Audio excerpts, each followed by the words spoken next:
pinsan kaya So ayan mga kalingap, ay pansamantalang alis muna tayo dito sa Bicol at may malayo-layo ang ating pupuntahan. Ayan si paring Bugart, kasama namin, kasama ko at nagkakain po kami. So ayan pare, ikaw muna bahala dito sa kubo ko ha. At sa mga alagang dog ha. Oo naman. Kapay-napol pa kami. Medyo malay. Kan ba pare? Hindi natin ito yung pagbayaan yan. Kakain lang muna pa ako bago mag-take off. Kain ka lang pare. Masumbong man pati sa akin yung mga aso kong yan. Pero iwan mo na kay Nanay Annalyn yung aso ha. Ha pare? Iiwan? Kung paano hilahin ko yung dalawa? Hindi yung mga cute. Cute lang. Ha? Hindi na ang pag kinadya. Hindi. Mabait naman kasi eh. Para maalagaan nila ano. Kasi ito, anong pagbabawagin mo man ito. Siyempre, mamibis ako niyan ay Pagkarabot. Kasi yung ano yung pagkalipas. Pagkalipas mo sabi mo. Yung ako ano. Ano pagkalipas ng linggo. Matagal-tagal ako doon pare. Kaya may sabihin ko. Yan, dito lang din yan. Tama hanggang linggo na ako. Dahil Sabado linggo. Sa sunod, sila nga, sila na rin na. Ano mga punta natin ito? Matala. Matala dito.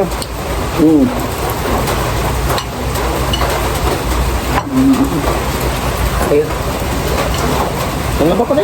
Hindi lang yung ulam ng ulam yung mga kapag. Hindi mga bata. Ano lang? Mamili ko din yung mga... Mamit mo talagang luto ko pare.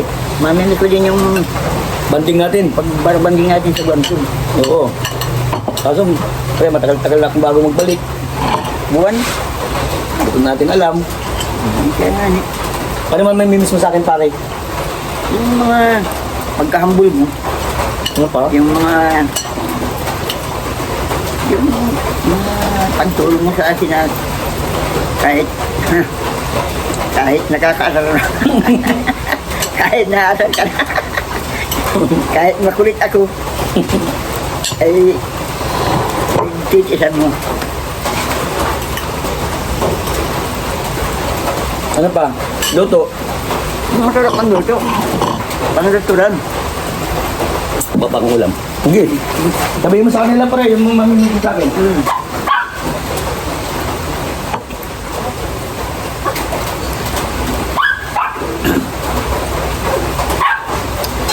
Ano pa? Mamimit ko rin yung paglakbay-lakbay natin sa mga Malalayong lugar. layang lugar. Yan. Namimit ko rin yung palit mo. Yun. Boy. Minsan tayo ay minsan nagtatampo. Minsan Hindi naman mo sa ating tampuhan. hindi man totoong tampuhan yun. Ano lang yun? Biro-biro lang. Oo, biro-biro. Lang ko. Ano pa?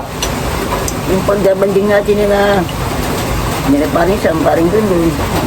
Kaputog mo ni paring Go. Yun ang mga mamimiss mo sa akin. Okay.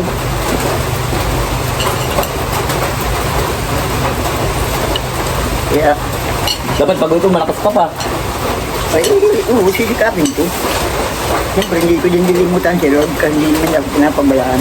Dapat alagaan mo din sarili mo ha. Okay naman. Kaso, hindi ko alam kung malulungkot kang masyado kasi ano. Kasi, di ba?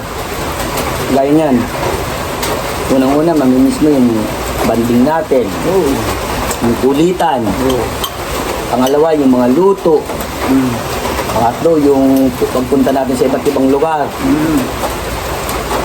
Siyempre, hanap-hanapin ko din yun.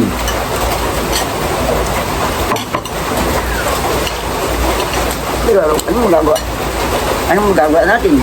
Yan ay hinihingi ng pagkakataon na siguro doon ang certain mong matupad mo yung mga pinapangarap mo sa sarili mo. Makabili ng mga bagay na maaaring katundang tali mong wili. Malay natin ha, hindi ko din sigurado kung ano.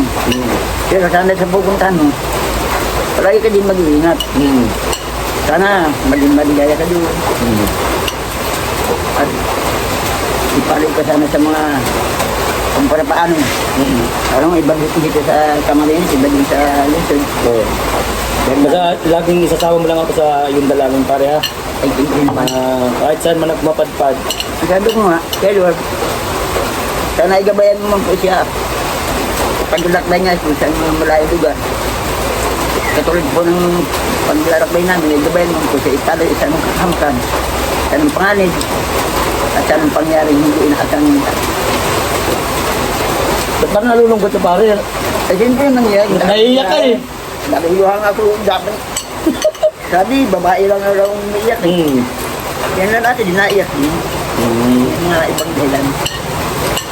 Katulad ngayon, Alam pare, kasi sinabi mo pare, naramdaman kong ganda palaga sa iyo. Salamat.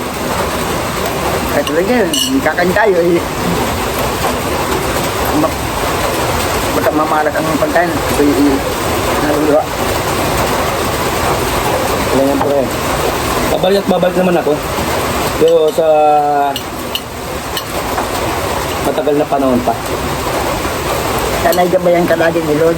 Sana maging successful ako sa pupuntahan ko pare. Yun. At hangad ko niya na sana ay mahanap mo yung bagay na ano. Katulad Camarines, mahina ang Diyos mo. Kasi yung mga iba dyan ay sana sa pupuntahan mo ay gumanda. Nadagdagan pa yung mga subscriber, mga viewer, mga sponsor na matalunin. Katulad ng mga sponsor na tumutulong sa iyo ng walang sawang pagtulong sa iyo.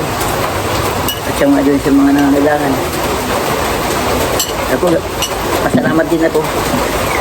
Pasalamat din po ako dun sa unang-unang nag-ampun sa akin mag-asawa ay Kapitan Renato de la Punta at sa kanyang may bahay at sa kanyang mga anak na walang sawang pagtulong sa atin.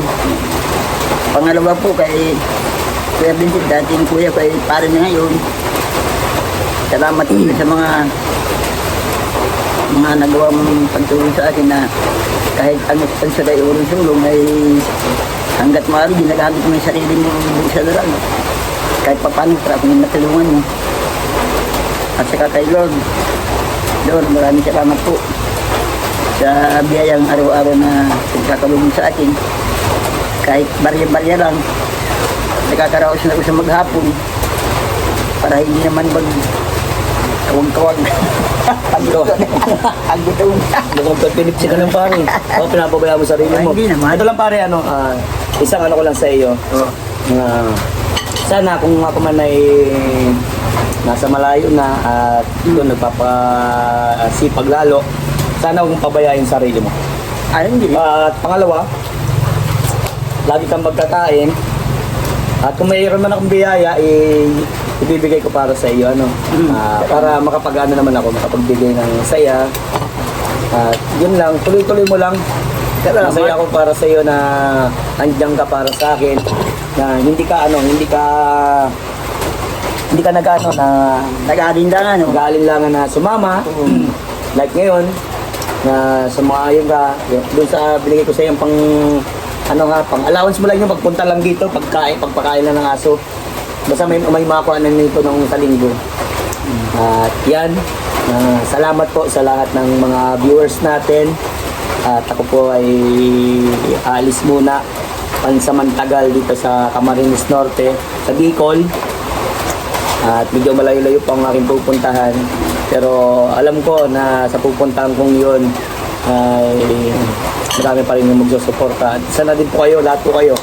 Salamat po sa mga sponsors, mga viewers, subscribers. Thank you so much po. Ayan po, at pagdasal niyo po ako na ligtas po ako makarating sa pupuntahan ko. And, Bugard, may masasabi ka sa mga doon sa tumulong sa'yo, parang buhat na kay Tita Nancy, kay Lolo Henry. Kay Lolo Henry, Tita Nancy, salamat din po sa inyo. At saka dun sa mga iba din na walang sawang tumulong sa akin para ako'y makaabot sa ganito. At salamat din po dun sa, yung nga po pala, Lolo Henry, Tita Nancy doon sa pinagawang bahay na pinayos ni Paring Vincent ay maraming salamat po sa inyo. At ako po ay nakakatulog na ng maayos, muling. Salamat po sa inyo lahat, subscriber, viewers. Salamat po. At yan, Diyos mabalos po sa inyong mga boss. Mag-ingat po tayong lahat. Paring Bugart, sana huwag mong pabayaan mga aso ko dito ha. Ikaw na bahala dyan. God bless po. Babay na po.